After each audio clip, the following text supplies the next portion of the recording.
साथ संगत जी, आज हमारी चर्चा का विषय है कि संत किसे कहते हैं। आओ साथ संगत जी विचार करते हैं कि प्रश्न तो बहुत ही गूढ़ है, क्योंकि जो संत के रास्ते पर चल रहा होता है, जो संत की वचनों का पालन कर रहा होता है, उसे हम संत कहते हैं। हम यानी संसार के लोग उसे संत कहते हैं, उसे संत मानते हैं। उसे संत मानकर साथ संगत जी उससे आशीर्वाद प्राप्त करते हैं। लेकिन जो संत के रास्ते पर चल रहा होता है, वो अपने आप को संत नहीं मानता है।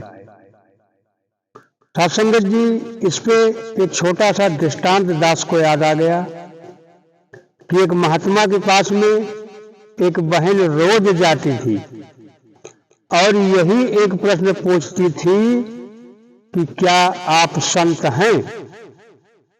साथ संगत जी, महात्मा जी बड़ी सरलता से जवाब दे देते कि मैं आपके इस प्रश्न का उत्तर जब समय आएगा तब दूंगा, और वो बहन चली जाती।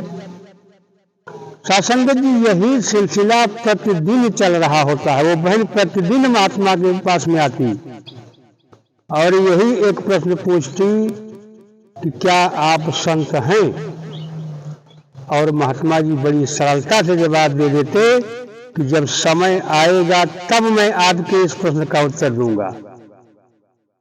समय बीतता चला जा रहा था। साथ संगत जी, एक दिन महात्मा जी शरीर को छोड़ दिए और महात्मा जी की 100 यात्रा निकली हुई थी और वो बहन उधर से आ रही थी। जब देखा कि महात्मा जी की तो 100 यात्रा निकली हुई है, तो लोगों से उस बहन ने कहा कि मैं महात्मा जी से रोज एक प्रश्न पूछती थी और ये हमको यही कहते थे कि जब समय आएगा तो मैं आपके प्रश्न का उत्तर दूंगा। तो मुझे अपने प्रश्न का उत्तर जानना है, इसलिए महात्मा जी की 100 को नीचे उतारो और इन्हें बिना हमारे प्रश्न का उत्तर दिए मैं इनको जाने नहीं दूंगी। साथ संगत जी, लोग बहुत समझाए उस बहन को कि अब ये मर चुके हैं, अब ये शरीर में नहीं है, तो आपके प्रश्न का उत्तर कैसे देंगे। उस बहन ने कहा कि इनको हमारे प्रश्न का उत्तर देना पड़ेगा। साथ संगत जी, लोगों ने महात्मा जी के 100 को नीचे उतारा और उस बहन ने फिर महात्मा जी से वही प्रश्न किया कि क्या आप संत हैं। साथ संगत जी, महात्मा जी को वापस उस शरीर में आना पड़ा और उस शरीर में आने के बाद महात्मा जी ने उस बहन से कहा कि हाँ मैं संत हूँ।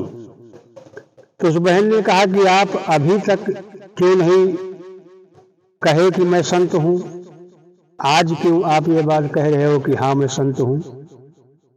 तो महात्मा जी ने कहा कि अभी तक मैं शरीर में था, अभी तक मैं संत के रास्ते पर चल रहा था, मैं संत की वचनों को मानने का प्रयास कर रहा था, पालन करने का प्रयास कर रहा था। भले ही ये जगत मुझे संत मानता था, मुझे संत मानकर मेरी पूजा करता था, मेरा वंदन करता था, मेरा अभिनंदन करता था, मुझसे आशीर्वाद प्राप्त करता था, वो उसकी श्रद्धा थी, वो उसका विश्वास था।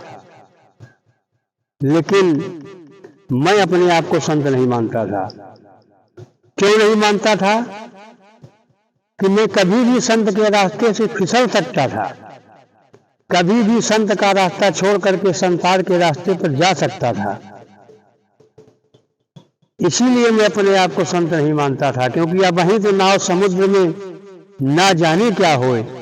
अगर मैं अभी अपने आप को शरीर में रह करके संत मान लूं, तो अभी तो मैं भवसागर से पार ही नहीं हुआ, अभी तो मैं अपनी मंजिल पे पहुंचा ही नहीं हूं, अभी तो मैं बीच में हूं।